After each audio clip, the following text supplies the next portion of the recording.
Hello everyone, welcome back to DHCS. आज हम एक नए कंसेप्ट के बारे में बात करेंगे। So today we will talk about one health. And I guess you must have heard about it, one health. तो आज उसके जो छोटे छोटे नुआंसेस है उसके बारे में ज्यादा बात करेंगे, राइट। और वन हेल्थ थोड़े न्यूज में ज्यादा है। न्यूज में होने का रीजन एक है कि कोविड 19 वायरस। अब कोविड 19 पेंडेमिक की वजह से एक चीज जो एक्सेलरेट हुई है, and that is the relationship between the animal, relationship animal to human and human to plant, और प्लांट से एनिमल। तो ये जो ट्राइंगल हमारा बन रहा है, ये तीनों चीजों को कवर करके एक नया हेल्थ का जो डायनेमिक कॉन्सेप्ट इवॉल्व हो रहा है उसको ही हम कहते हैं वन हेल्थ, राइट। तो ये वन हेल्थ कॉन्सेप्ट के बारे में आज कुछ देखेंगे। तो recently 4 multilateral agencies have launched 5 year one health joint action plan. अब ये 4 एजेंसी कौन सी है, तो पहले देखते हैं कि यूनाइटेड नेशंस फाओ, जिसको हम फूड एंड एग्रीकल्चरल ऑर्गेनाइजेशन कहते हैं, then UNEP, United Nations Environment Programme, फिर WHO, World Health Organization, obviously वो तो होना ही चाहिए, एंड वर्ल्ड हेल्थ ऑर्गेनाइजेशन के अलावा world organisation for animal health. यहाँ पे हम एनिमल को भी हमने इनकॉर्पोरेट कर दिया है। तो यहाँ पे साइड में आपको जो इमेज दिख रहा है उसमें एक अच्छे तरह से दिखाया गया है कि क्या क्या चीज है। तो right now we are sharing a common environment.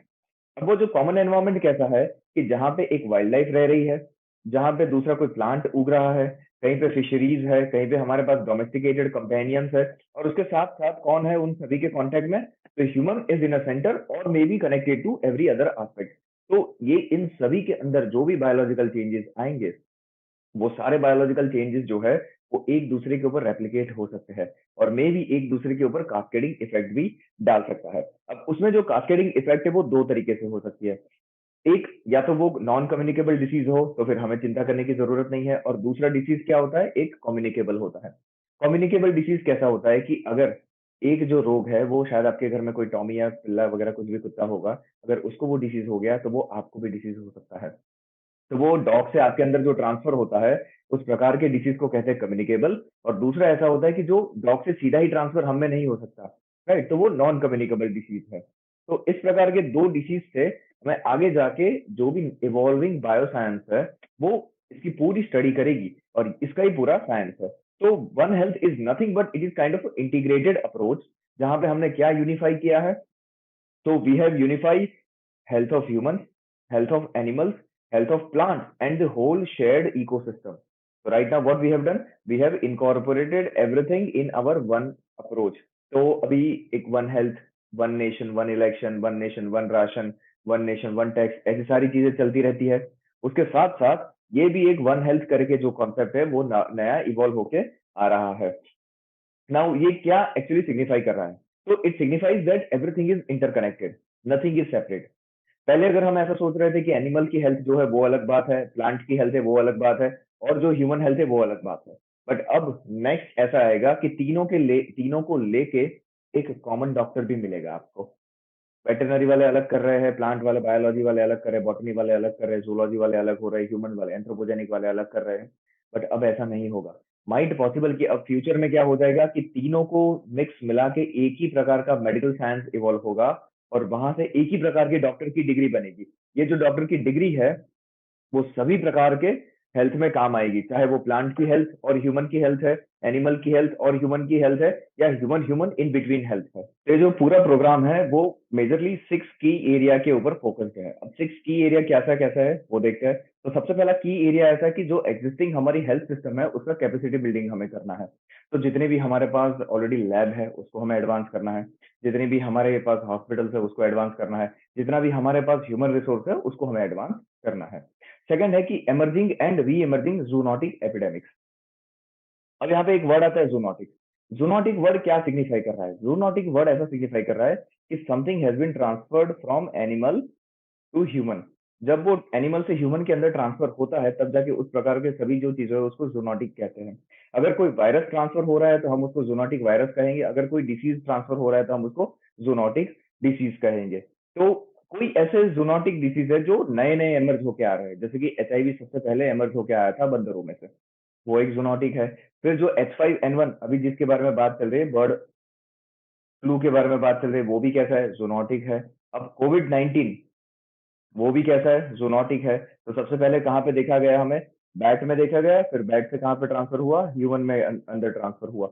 तो ये किस प्रकार का हो गया? ये भी जूनोटिक प्रकार का हो गया, राइट? तो ऐसे जूनोटिक जो सबसे पहली बार इमर्ज हो रहे हैं, या तो फिर ऐसे कोई है कि जो पास्ट में ऑलरेडी इमर्ज हो चुके हैं, बट वो री इमर्ज कर रहे हैं। तो उस प्रकार के सभी जो री इमर्जिंग है, उसके ऊपर भी हम प्रॉपरली स्टडी करेंगे। उसके बाद आता है endemic zoonotic. There are the two words, endemic and exotic. So let's focus upon the first word, endemic. Endemic क्या बताता है? तो endemic suggests it is a local, not from the outside. ये आउटसाइड नहीं दिखा रहा, बट वो क्या दिखा रहा है? लोकल दिखा रहा है। एक सिंपल से एग्जांपल से हम बात करते हैं कि जैसे कि इंडिया के बारे में अगर हम बात करें, तो एशियाटिक लायन, क्या नाम है? Asiatic lion. तो एशियाटिक लायन जो है, वो सिर्फ कहाँ पाया जाता है? तो इंडिया में पाया जाता है। तो we can say that Asiatic lion is endemic to India. तो यहाँ पे जो हम बात कर रहे हैं वो एंडेमिक डिसीजेस के बारे में बात कर रहे हैं। तो यहाँ का जो एंडेमिक डिसीज है वो कैसा होगा कि वो इंडिया के कोई भी एक एनिमल से आएगा और इंडिया में ही वो फैलता रहेगा। तो उसकी जो चीज है उसको हम कहेंगे एंडेमिक है।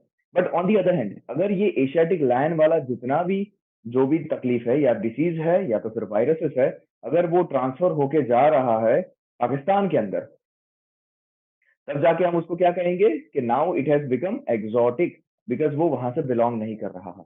So what is exotic? So exotic is anything which does not belong to the particular area, तो उसको हम कहेंगे एक्सोटिक। जैसे कि प्रियंका चोपड़ा, जैसे कि प्रियंका चोपड़ा चोपड़ा गई हॉलीवुड में और वहां पे जाके उसने सबसे पहला कौन सा गाना प्ले रिकॉर्ड किया? तो नाम था आई एम फीलिंग एक्सोटिक। क्यों उसको ऐसा लगा? क्योंकि उसको ऐसा लग रहा था कि वो बाहर से है या तो फिर आउटसाइडर है। तो same goes with our diseases. तो जूनोटिक में भी सेम चीज है कि अगर वो जूनोटिक सिर्फ इंडिया का इंडिया में ही रहेगा, तब जाके हम कहेंगे उसको एंडेमिक। अगर वो इंडिया का पाकिस्तान में चला गया तो तब हम उसको क्या कहेंगे? एक्सोटिक कहेंगे। तो कभी कभी ऐसे उदाहरण भी हमें समझने पड़ेंगे, और यही उदाहरण से आपका यूपीएससी निकलेगा। क्योंकि प्रीलिम में क्या है, एक चीज दिमाग में याद आनी चाहिए। अगर याद आई तो फिर आपने लिख लिया, अगर याद नहीं आई तो फिर आप कितना भी क्यों ना स्टडी कर लिया हो, क्या फायदा? पंडित बन के कहाँ हमें लबास ना जाना है। आईएएस बनो, लबास ना जाओ, फिर पंडिताई करेंगे, राइट? तो आगे बढ़ते हैं। तो ये जो जूनोटिक के अलावा फिर हमारा जो है कि it is about neglected tropical and vector borne diseases. अब आपको पता होगा कि certain diseases are called neglected diseases. क्यों नेग्लेक्टेड डिसीजेस? क्योंकि एज सच उनकी इंपैक्ट उतनी बड़ी नहीं होती। जैसे कि हमारा वायरल फीवर, आपको पता होगा जो हमारा वायरल फीवर है उसकी इंपैक्ट कुछ है क्या? कोई मर जाता है उससे? नहीं मरते। क्या उसके ऊपर बहुत बड़े रिसर्च हो रहा है? नहीं हो रहा है। क्या हम डॉक्टर के पास भी जा रहे हैं? नहीं जा रहे। जाएंगे कोई मेडिकल स्टोर पे और बोल देंगे डोलो 650 दे दो, राइट? ये पैरासिटामोल दे दो। घर घर में डॉक्टर बने पड़े हैं, स्पेशली आफ्टर कोविड। कोई भी पूछ लेगा आपको कि इसका डीडीएमआर क्या है, डीएमआर क्या है, सीडीएमआर क्या है, राइट? नाम भी नहीं सुने होंगे, वैसी वैसी चीजें वो आपको पूछते रहेंगे। तो जो घर के डॉक्टर है, उनकी वजह से क्या हुआ कि सर्टेन चीजें जो मेडिकल रिसर्च में जानी चाहिए वो मेडिकल रिसर्च में जा नहीं रही है, और उसको एब्सोल्युटली हम नेग्लेक्ट करते जा रहे हैं। तो ऐसे जो नेग्लेक्ट किए हुए, जो स्पेशली कहाँ पे पाए जाता है, ट्रॉपिक्स में पाए जाने वाले जो डिसीज है, उसको हम यहाँ पे ध्यान देंगे। और सर्टेन वेक्टर बोर्न डिसीजेस के ऊपर भी ध्यान देंगे कि जिनको कैरी करने के लिए कोई एक वेक्टर बहुत ज्यादा जरूरी है। वेक्टर माने कि कोई मच्छर वच्छर हो गया। जैसे कि आप मलेरिया का एग्जांपल लीजिए, मलेरिया जो है वो वेक्टर बोर्न डिसीज है। एक फीमेल मस्कीटो होती है, वो ये वेक्टर को कैरी करती है। तो can you name it in a comment section? I will be happy to acknowledge it. तो प्लीज नेम कि ये कौन सी फीमेल है कि जो ये मलेरिया वायरस को कैरी करके घूमती रहती है। उसके बाद जो है कि we will focus upon AMR. किसके ऊपर फोकस करेंगे हम? एएमआर के ऊपर फोकस करेंगे। एएमआर का फुल फॉर्म क्या है?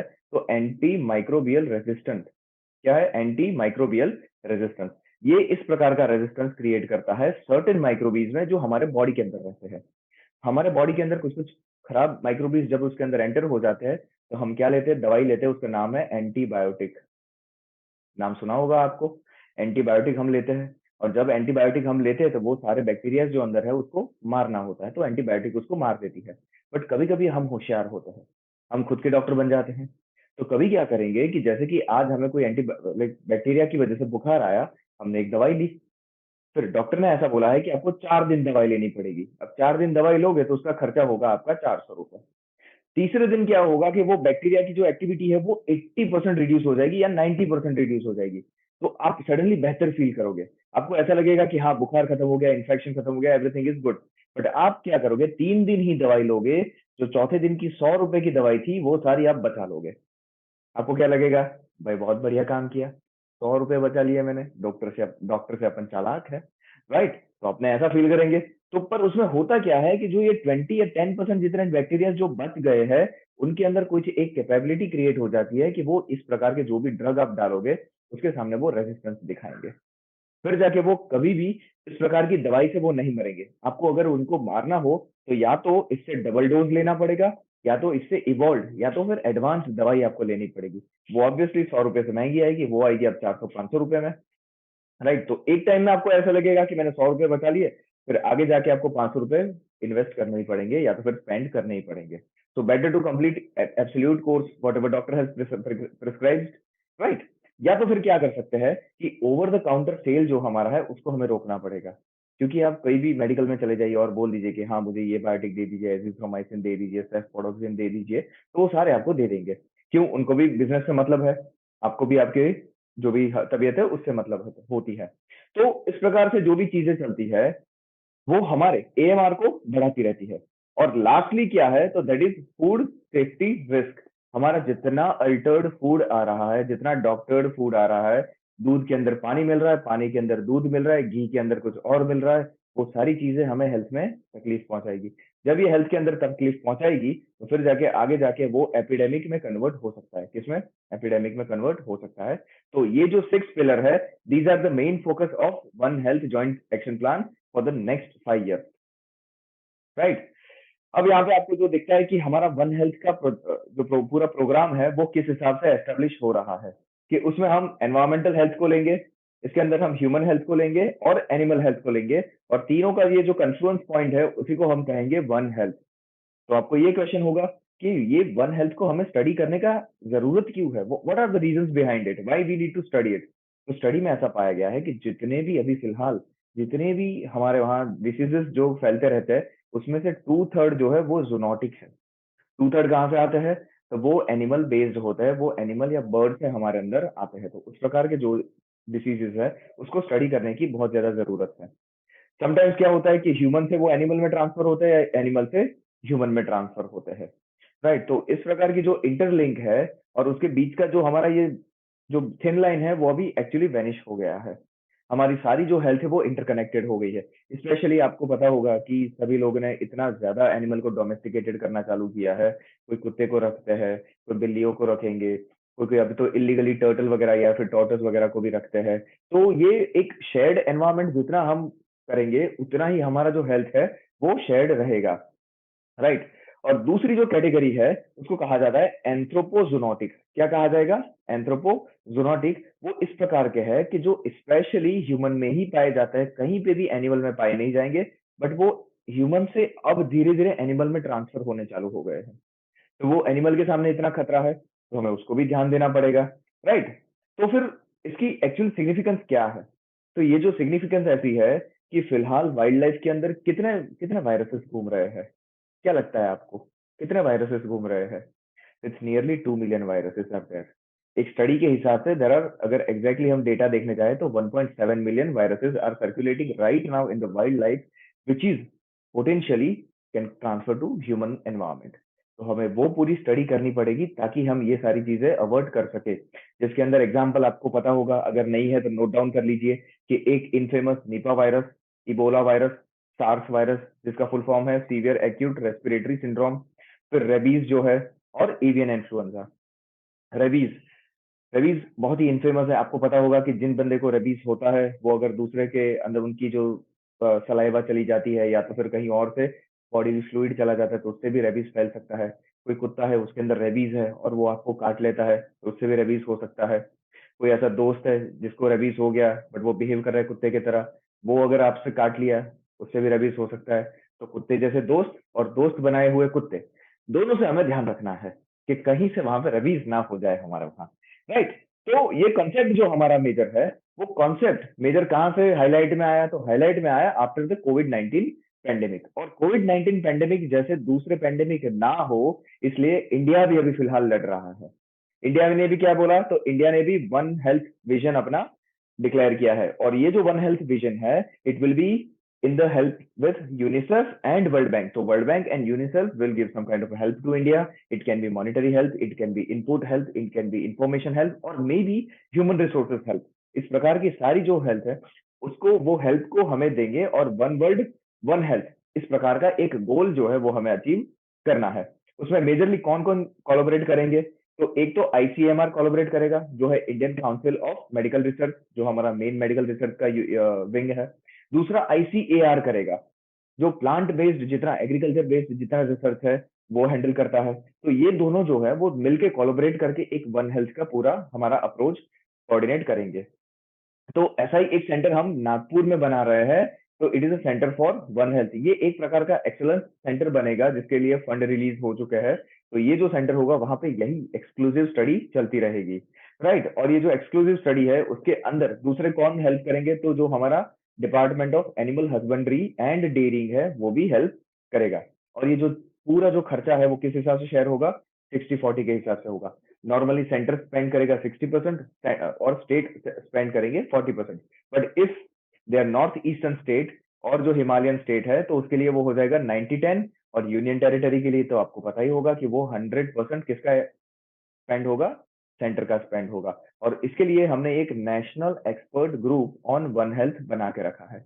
ये एक एक्सपर्ट ग्रुप बनेगा जो पूरे पूरे एडवाइजरी देगा गवर्नमेंट को कि how to go about, how to go ahead with the one health approach. UNICEF का कुछ डेटा मिलेगा हमें, डब्ल्यूएचओ का कुछ डेटा मिलेगा, इवन यूनाइटेड नेशंस का कुछ डेटा मिलेगा, कोई डेवलप्ड नेशंस का डेटा मिलेगा। वो सारा हम कंबाइन करते करते वन हेल्थ वन वर्ल्ड को अचीव करने का ट्राई करेंगे। Because it is the age of globalisation जहां पे हम अकेले अकेले रह के खुद को प्रोटेक्ट नहीं करेंगे। और स्पेशली यहाँ पे हम इंडिया के बारे में बात करें तो इंडिया ने कोविड-19 में विश्व गुरु की तरह वो उभर के आया है, एक ग्लोबल लीडर की तरह उभर के आया है।